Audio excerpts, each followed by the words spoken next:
Hello student. स्वागत है आप सभी का हमारे एक न्यू वीडियो में।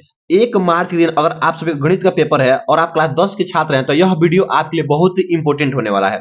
इस वीडियो में मैं आप सबको महत्वपूर्ण प्रश्न कराने वाला हूं जो कि एग्जाम में डायरेक्टली पेपर में आएगा। ठीक है, तो आइए सबसे पहले हम क्वेश्चन को स्टार्ट कर लेते हैं। देखिए, ये आपका क्वेश्चन दिया गया है। हम हर चैप्टर से इंपॉर्टेंट प्रश्न को लेकर के आया हूं जो कि आप लोगों के लिए बहुत ही इंपॉर्टेंट होने वाला है। आइए सबसे पहले देखिए, ये प्रश्न दिया गया है आपका।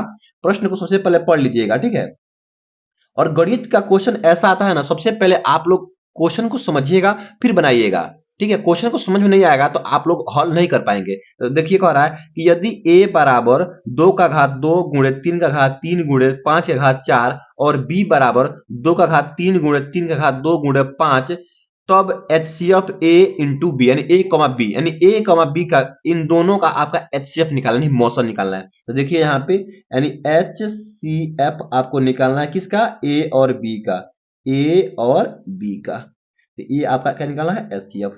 और देखिए a का मान दे दिया यानी एक संख्या दे दिया है और b संख्या दिया है। तो a का दिया है, लिख लेंगे यहाँ पे a इक्वल टू आपका दिया है 2 का स्क्वायर 3 का क्यूब और गुणे 5 का आपका ये 4 पावर। ठीक है, और वैसे ही दिया है बी का, तो बी का भी लिख लेंगे। तो बी का दिया है आपका 2 का क्यूब यानी घन गुणे 3 का स्क्वायर और गुणे 5 दिया गया है। ठीक है, देखिए सबसे पहले हम लोग को एचसीएफ पता होना चाहिए कि एचसीएफ क्या होता है। तो आप सभी का हम बता दें कि एचसीएफ होता है, एचसीएफ होता है हाईएस्ट कॉमन फैक्टर। क्या होता है, highest common factor, highest common common factor. ठीक है, हाईएस्ट कॉमन फैक्टर होता है, यानी कि इस गुणनखंड में, ये अभाज्य गुणनखंड में जो कॉमन होगा, जो हाईएस्ट कॉमन होगा उसी को हम ले लेंगे। ठीक है, तो आइए सबसे पहले यहां देखिएगा, ये आपका दिया गया, यहां पे देखिए इन दोनों संख्याओं में जो हाईएस्ट वाला कॉमन फैक्टर है।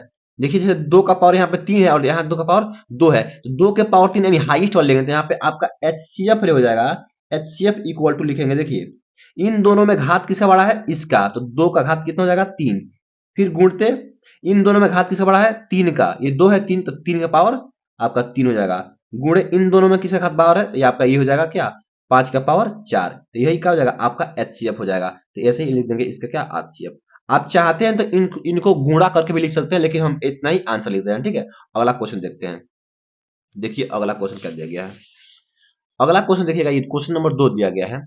क्वेश्चन नंबर 2 दिया गया है कि संख्याओं 26 और 91 का अभाज्य गुणनखंड विधि द्वारा एचसीएफ और एलसीएम ज्ञात कीजिए। तो सबसे पहले लिखेंगे यहाँ पे हल। ठीक है, और अभाज्य गुणनखंड देखेंगे। तो 26 का यहाँ पे अभाज्य गुणनखंड निकाल देंगे और उसके बाद निकालेंगे किसका, 51 का अभाज्य गुणनखंड। तो 26 और 51 का अभाज्य गुणनखंड। 26 को यहाँ साइड में कर लेते हैं, कितना हो, चलिए 26 को करेंगे तो 2 से 1 कट जाएगा आपका 13 बार में। फिर ये 13 से कट जाएगा आपका 1 बार में, तो क्या हो जाएगा, 2 गुणे आपका हो जाएगा 2 गुणे 13। ठीक है, हो जाएगा 2 गुणे 13।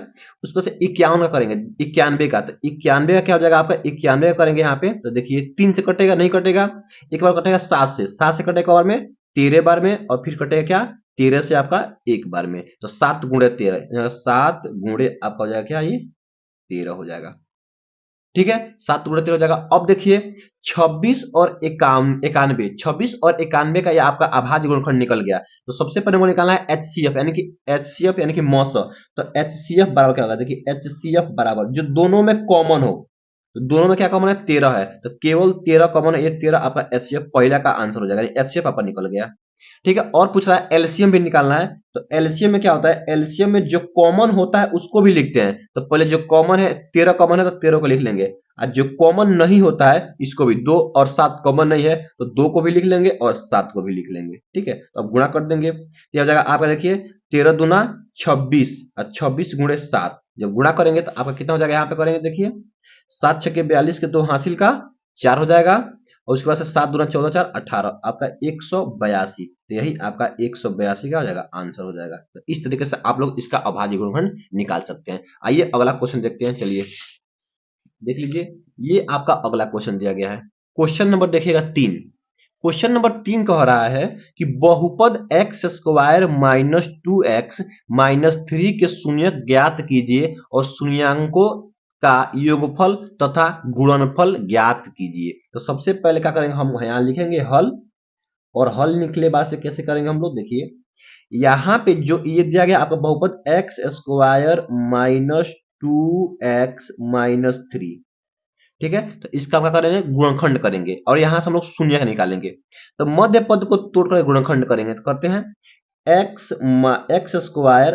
अब देखिए यहाँ पे ऐसी संख्या रखना है कि इन दोनों को जोड़े, इन दो को ऐसे दो भागों में तोड़ेंगे कि इन दोनों को जोड़े या घटाएं तो -2 आए और आपस में गुणा करें तो -3 आना चाहिए। तो अगर हम लिख दे क्या, -3x plus x minus three, देखिए -3 में से x घटेगा तो -2 और -3 से x गुणा -3 हो जाएगा।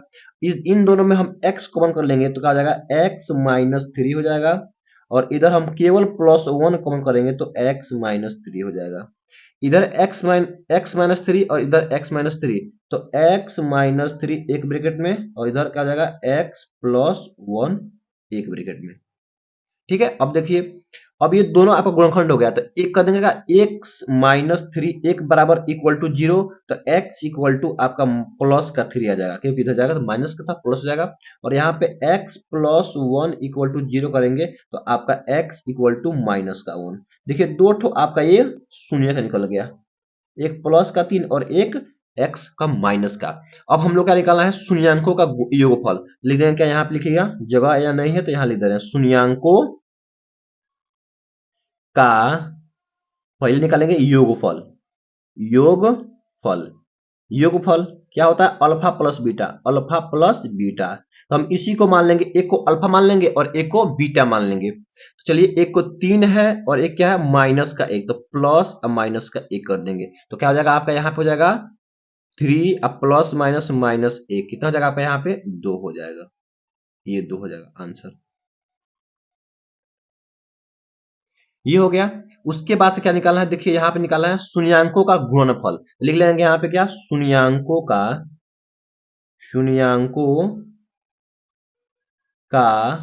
गुणनफल, शून्यांकों का गुणनफल क्या होता है, अल्फा इंटू बीटा। तो अल्फा इंटू बीटा क्या हो जाएगा, अल्फा इंटू बीटा, इसी को अल्फा मान लेंगे इसको बीटा मानेंगे तो 3 हो जाएगा और इंटू -1 इसको मान लेंगे, तो ये हो जाएगा क्या 3 इंटू -1 तो -3, यही आपका क्या हो जाएगा आंसर हो जाएगा।